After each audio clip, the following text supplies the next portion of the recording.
Hello everyone. It's been quite a day today. It's been very cold outside and everybody getting on with their activities. Normal Saturday, shopping, cooking, cleaning, doing different things that families do. But I just wanted to share a couple of things throughout the day, and in particular weekends where we can try and catch up on some emails and private messages that we receive from people all over the world. And in particular, there was a theme that seemed to come out today, and something that I've seen over the last couple of days, actually towards the end of this week and then going into Saturday, was the word shame. That people that have left the organisation, the Watchtower Bible and Tract Society, have been dealing with elements of shame. Someone today described it as deep shame that they felt over something that was inside them, that's always been there. And days come where they can manage it, and other days they find it very difficult to function. And I was talking to another individual by mail yesterday and today, and he was talking about his shame and the things that he was trying to deal with since being disfellowshipped from the organisation. One of the things that keeps coming out from all of this is that those that manage to free themselves from the clutches of this dark deception known as Watchtower have to deal with a whole host of mechanisms and processing thoughts that go on within their own minds and in their hearts and emotions that can be triggered sometimes many years later by a smell, by a book, by a comment, by something they see on the TV or the radio or a paper. And it fills them with anxiety, fills them with dread, fills them with all sorts of emotions that just suddenly trigger off inside their own heads. But when you look back at the systemic reasons for this, it goes all the way back to the repetitive indoctrination that they went through with the Watchtower Corporation. All those compliant issues that they faced, and if they deviated from them, there was always the threat from the elders, from the congregation, and indeed from God himself, that they would be punished as a result. Now this indoctrination sometimes goes on for many, many years, and so when they, for whatever reason, are disfellowshipped or they disassociate themselves, it doesn't matter. When they're outside of the organisation, they have a lot to deal with. We call it recovery. It's a reprocessing of all of those different increments of thought that need to be managed and need to be put in such a place where you can then get on with your life and enjoy your life, because life is too short to be stuck in the shadows somewhere because of all of the things that have happened to you within this terrible, deviant darkness called Watchtower. Today, in the High Street, we had the literature racks there as usual. I was with my wife, and we contemplated talking to the group that were there. 3 of them, I believe, at the time. There were 3. But while my wife was in one particular shop, I was stood outside watching, just gazing, and sometimes it's good to do that rather than just jumping into something. Just watch what was going on. They looked miserable as sin, these people stood with this literature stand. I think I would be too on such a cold, miserable afternoon in January. But then I noticed something else, quite poignant and a little bit on the ironic side. That if I hadn't have been standing there watching and observing, I would never have seen this. Across about 30 yards from the literature stand was a bench. And sat on this bench was a man in a dark black, very black coat. He looked very dishevelled. His hair was very untidy, and his head was right down. He looked very low and lost. He wasn't moving very much. And I observed him for a minute and thought, I should go and sit with him for a minute, just have a chat. He really did look lost. He didn't look drunk. He looked lost. I'm sure we've all seen people like that from time to time. And there he was, a few yards from the literature stands. I noticed him as soon as we arrived at the shop and felt compelled to go over and talk to him. Those on the literature stands chose not to see him. That was very clear. What happened next was really interesting. A lady, a mature lady, I'd say in her 60s, very tidily dressed, very short hair, was walking by this gentleman on the bench, and she stopped and she knelt down next to him, probably at risk to herself. You just don't know who this guy is. And a conversation started, and within a couple of minutes I carried on observing, and his stature changed. He sat up a bit more, his neck was up, he started looking at her, eye contact. There were arm gestures. I couldn't hear what they were saying, but a conversation had been engaging for quite a few minutes. And then I saw a smile on his face for the first time. And then back into deep thoughts, and his hands were gesturing, and so were hers. After what seemed about 4 or 5 minutes, he stood up and was still talking to her. She became very relaxed, and then she put her hand up like that, and he put his hand up, and their hands touched. And she smiled, a very warm smile. And you could see his cold, confused, lost look that he'd had disappear. What was left was a man with a smile, and more intent about his day. Now, I don't know what this lady said to him, but I know she was a stranger to him. And they touched hands. They said a few more things. He stayed standing and then walked away. And she walked away.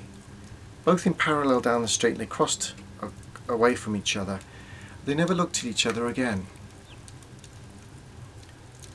And they disappeared into the masses. That one kind, warm act, a Christian act. Someone showing concern for another human being. I don't know what she said to that man, but it was enough to lift him, enough to make him feel warm inside, because he was very receptive, and he smiled and he moved on. Very different from the man that was on that bench a few minutes before.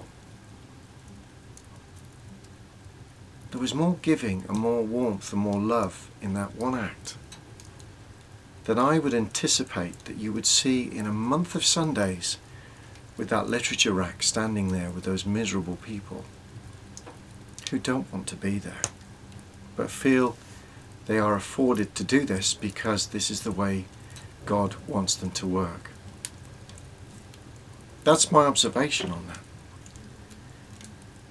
We've had a lot of mails the last few days of people freeing themselves, resigning or being disfellowshipped one way or the other, getting out of this organisation and finding their new journey, finding a road. But the theme of shame kept coming up. The theme of shame, about how people are dealing with the word shame for whatever reason. Some felt that they had done something wrong, smoking, masturbation, whatever the reason. They were judged for it, punished for it, thrown out of the organisation for it, lost their families, friends, sometimes jobs. In one particular case, he lost everything, all in one go, including his family, his home, everything. So when I'm out in the high street after having emails like this, and where you're having a two-way discussion with these people that have reached out to us, and many of us out here, to talk about their issues, it makes it more poignant when I see a man sat on a bench looking lost and confused. Because I don't know what's going on in his life, but it's enough to make his demeanour look completely lost, and that his life is completely changed, and he needs that hand to touch him. He needs it. He needs somebody to show compassion, warmth, that they do care, that his life, his body, his soul as a human being is worth something to other people and not just himself. I see a lot of these emails at the moment. But the good news is that people are changing their thought processes.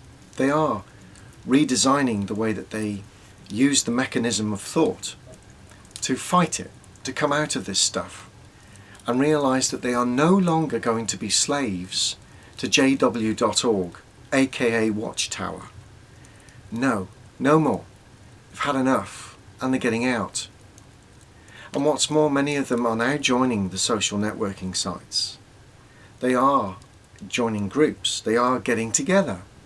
They are writing letters, emailing each other. They are doing lots of different things and connecting. And every day it gets slightly bigger, slightly larger, far more comprehensive and louder. Nothing is going to get in the way of this vast army of people out here from growing intellectually, through experience, through love, compassion. We're all very different. We all have very different views on religion and belief systems. We all have very different ways of showing our activism. All of us have the right to have a view. But one thing we are all sure of is that the Watchtower can no longer contain its people like it used to. So a message to all those that have been in contact recently, my heart, and that of Cora's as well, goes out to all of those that are suffering from these internal battles of things such as shame and what it means to you because of the indoctrination, the repetitive indoctrination you've been through. You automatically go into this guilt feeling, and that's exactly what cults like the Watchtower want from you. It keeps you captivated, slaved to them, even when you're no longer a part of what they are. And it takes time sometimes to realize that. Reading is a very good method. Finding lots of books like Crisis of Conscience, In Search of Christian Freedom, Stephen Hassan and his books about looking and defining what cults are, how they work, and what that means to you if you are a cult survivor, and how to adapt, reprogram yourself to be free, to be able to intellectually look at something and use your critical thinking skills. And it's okay to have questions more than answers. That's part of life. I believe it is anyway. We don't have to have an answer for everything. What we do have to have is the ability to think, and the ability to use questions, and the ability to question where that fits for us as a human being on this planet, and not allow any man out there to dictate to us what we should and should not be doing. No more. Those days are well over. Keep sharing, keep making friends, do the social networking stuff. Tell people how you feel. There's a strength in that, not a weakness. And those that are already in those positions that understand you, that have been cult survivors, that are cult survivors, that are in recovery, that have gone through a recovery program, will understand within the blink of an eye exactly what you're going through. And I can speak for the vast majority of those people out there that I know are very caring, very loving, very empathetic, they're sincere, and they want to share a kind word with you. And many of them in your area will want to get to know you. There is community there. It's everywhere. It's very clear. That's all I wanted to say. That man has bothered me a little bit on that bench. I hope he's okay. And as for that woman, she was beautiful what she did today. That was beautiful. And I'm so glad I didn't go up to that literature rack today, because I would have missed what I saw there. That was far more important. But it made a real platform for irony between a Christian act that I could see in front of me and something that was obviously just carrying on through the motions. That's how I saw it. That was my perception as a Christian act. People might say, well, how do you know she was Christian, Mark? She could have been just a very caring person going up to this man. I agree with you. I don't know. But what she did was very warm, very loving, and very giving. And that for me was a Christian thing to do. That's how I see it. Thank you for listening, and if you have any comments, please, I always welcome comments, and please keep those emails coming and the private messages. We apologise if we haven't got to you sooner. Please keep trying, and we are there. We want to help, and there are many of us out here that want to help, and that's all we're here for, supporting and helping each other and exposing the toxicity and the undue influence of the cult known as Watchtower, jw.org. Thanks for listening. Bye for now.